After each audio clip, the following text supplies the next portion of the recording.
Trust me, I know what I'm doing.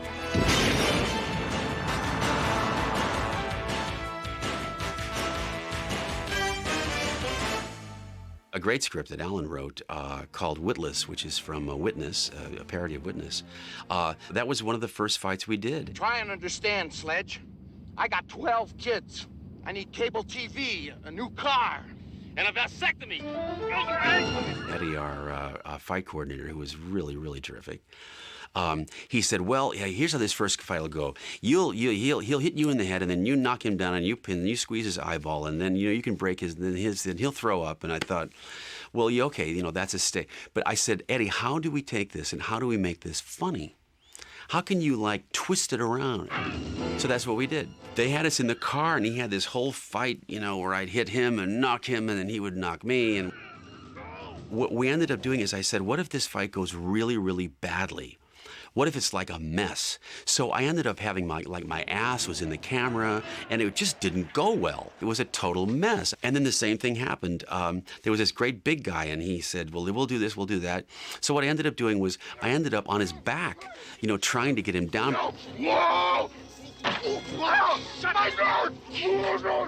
We just took everything and kind of twisted it around.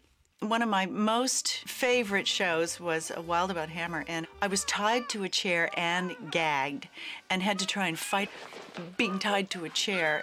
And, it's just fun. It's fun to do silly things. It's fun to, roll around on the floor and get dirty.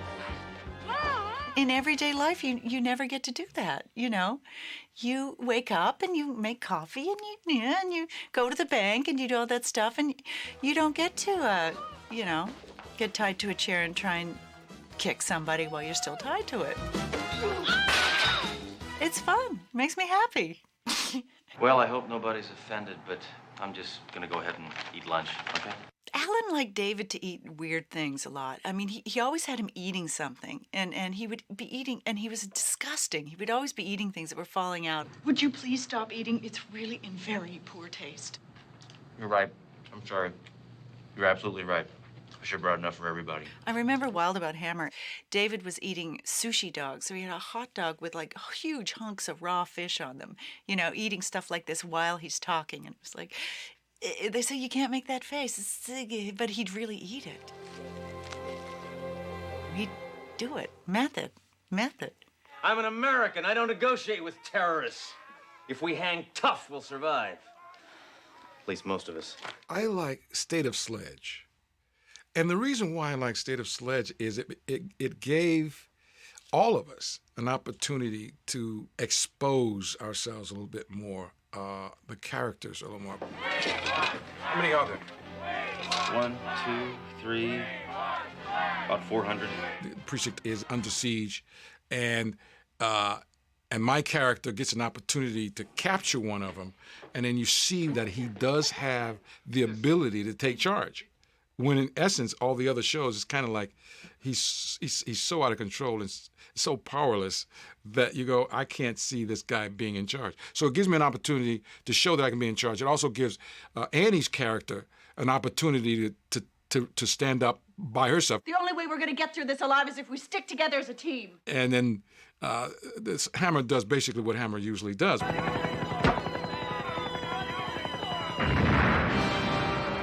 Which is to mess up everything. Did you get their attention? Yeah.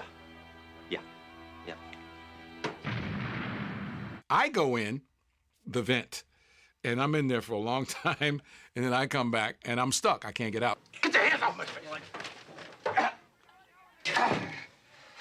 Well, way to go, Captain. You sealed off another entrance. So I spend the entire last half of the show in that vent. And I like that. For some reason, it's silly, but I like that particular episode because of that. Good evening. Talking about comic elements, how many of them were crammed in these few 41 shows. Comrade Hammer, we were on a train, and one of the cars was mistakenly the cattle car. So you had to go through the cattle all the time. You get tromped on and walking back and forth. And then there was also people going to a twins convention.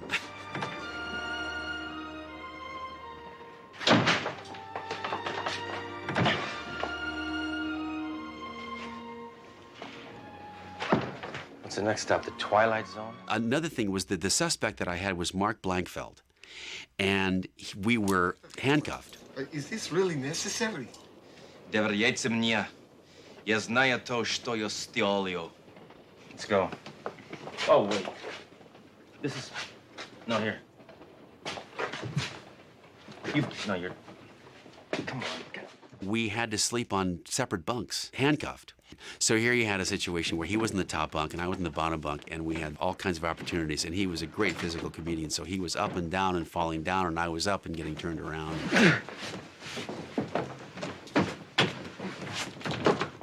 They came up with some wonderful ideas. Hammer, you seen this paper? No, I stopped getting it in the morning after my neighbor quit having it delivered. Cheap jerk. My ex-wife comes, played by a really terrific actress named Tracy Reed, and guys are trying to kill me. It's imperative he be placed under your protective custody until then. This is one instance where a man like you is perfect for this assignment. No, don't do this to me. The last thing I want is Sledgehammer guarding me. My wife is there, and I haven't seen my wife in a long time, and we haven't consummated our relationship in a long time, and he's there the whole time. He's Pepper. I thought, when I read that, I thought, I don't think this is going to work. And there's a place there where he goes, where we're eating, and he jumps over the table, jumps over the thing onto me. I said, this is not going to work. Is this going to work? Oh, Duro, you ought to hear the line of bunk he's dishing out now. I'm gonna be sick. Oh, hit the deck! And we did it. And it worked.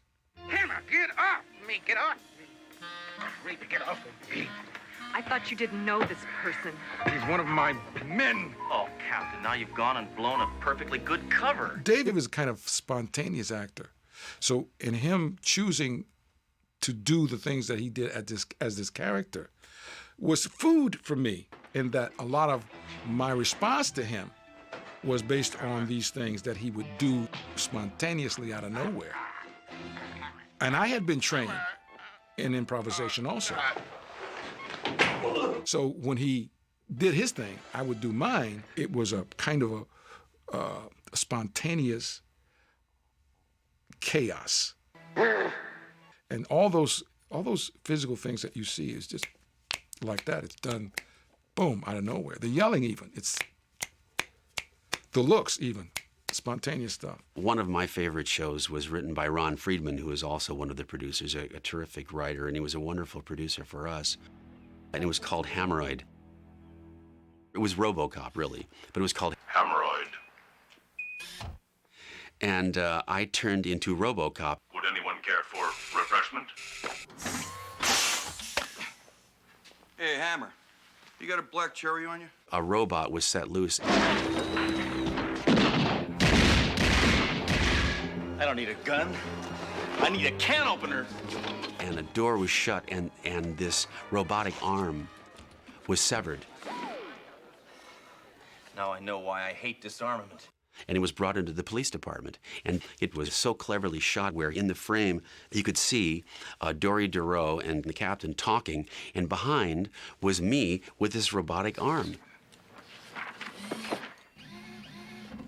I knew I shouldn't get in trouble. I said, no, I'm not getting in trouble with you. No, no. And he goes like this. I said, no, I'm not getting in trouble. Who should I talk to over there? Check out Foreman. He's a friend of mine. Now, I want you to look at a list of the scientists, too. Now, this is dating back. And I tell Trunk, he says, Stay away from it. Shut up. I said, the arm is a...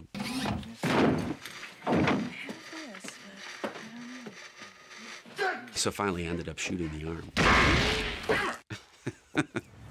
I'd shoot him. What? Once I got hit on the head and I thought I was Sledge. She's obviously very, very sick. And that was pretty fun, to play him. You think these guys can crack this case? Get serious, Captain. Enough! I can't stand stereo hammers. To do the polar opposite of what you've been doing for the last 2 years. Guess what I said? Get 3 minutes are up!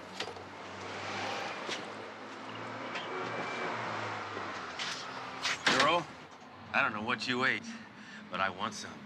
I don't think David liked it very much because I don't think he thought I did him very well. I probably didn't. Can you break a 45?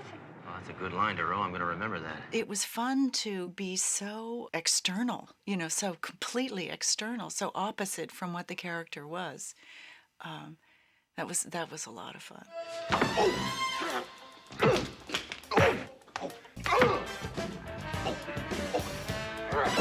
And being violent was fun, yeah. I'm going to do Elvis.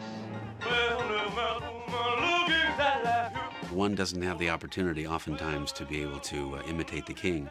So the staff got me tapes, and I talked to my friend who was an Elvis on how to speak Elvis. I'm sorry. That was reflex. I watched these tapes over and over and was able to do some sort of slight approximation of what he did. Kiss me, darling. Oh, kiss me on the lips. Kiss. Oh. I wrote some songs, actually. I never got credit for them. All the music in there I wrote.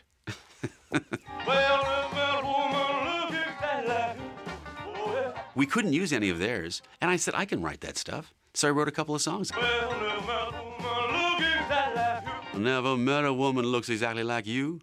It was, I think the words were, I never met a woman that looks exactly like you. I think those were pretty much the words of the whole song. Seemed very Elvis-like to me. Kiss, kiss, kiss me, kiss, shut up!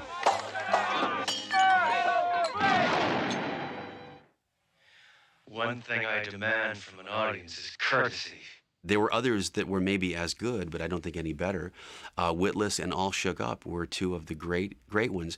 And you see it copied. If you watch television, you'll see there are shows that have Elvis impersonators all dying. I mean, that plot that he came up with has been so often, borrowed through the years. What on earth could a killer's motive be to murder 15 Elvis impersonators?